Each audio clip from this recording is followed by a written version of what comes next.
Every year, we produce 400 million tons of plastic waste. Less than 10% of it is ever recycled.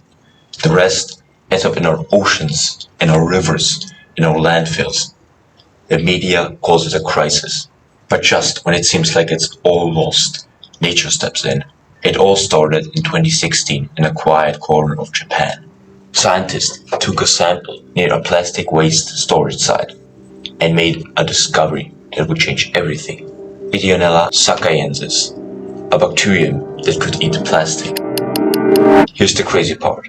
Ideonella sakaiensis didn't choose to eat plastic. It just happened to evolve the perfect enzymes to break down PET plastic, the kind used in bottles.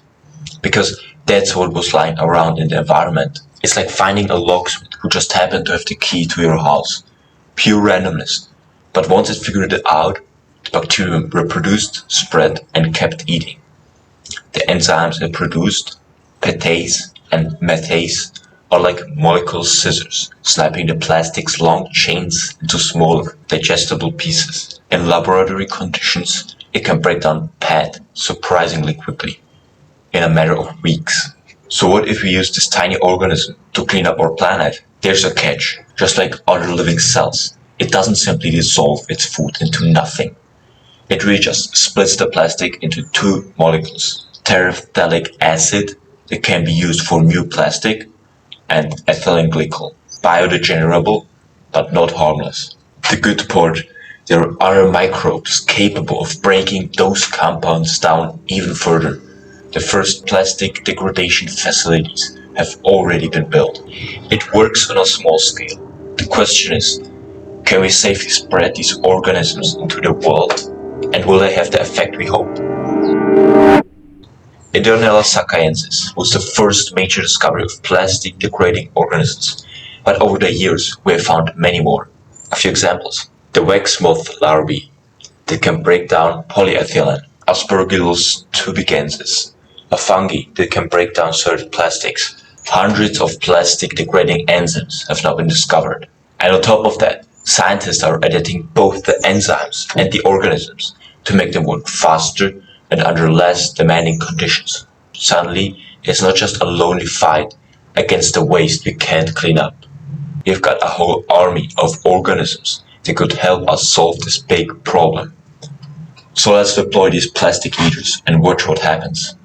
If you deploy them into a petri dish with a perfect temperature and pH, within 6 weeks, they'll create two new compounds that other bacteria can further break down into non-toxic compounds.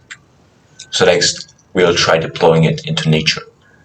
A recent 2026 study looked at what happened in conditions much closer to real landfill. The result? The microbes really did start breaking down the polyethylene. But instead of simply making the plastic disappear, the process also released nanoplastics and other pollutants. This is not what we wanted.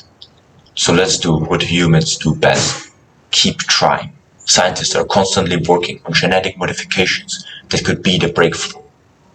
It sounds futuristic, but let's imagine it becomes real. An organism that turns plastic into harmless organic matter. We deploy it.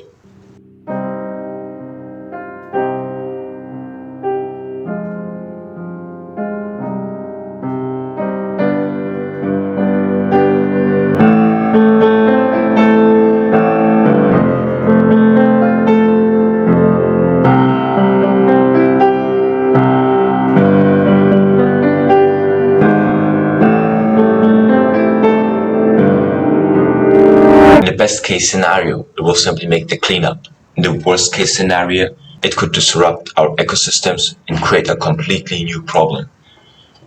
It is crazy, exciting, a 10-year-old discovery that has already gone from just being a bacterium to being used in some plastic degrading facilities. And it could be the difference maker between a clean and a polluted planet.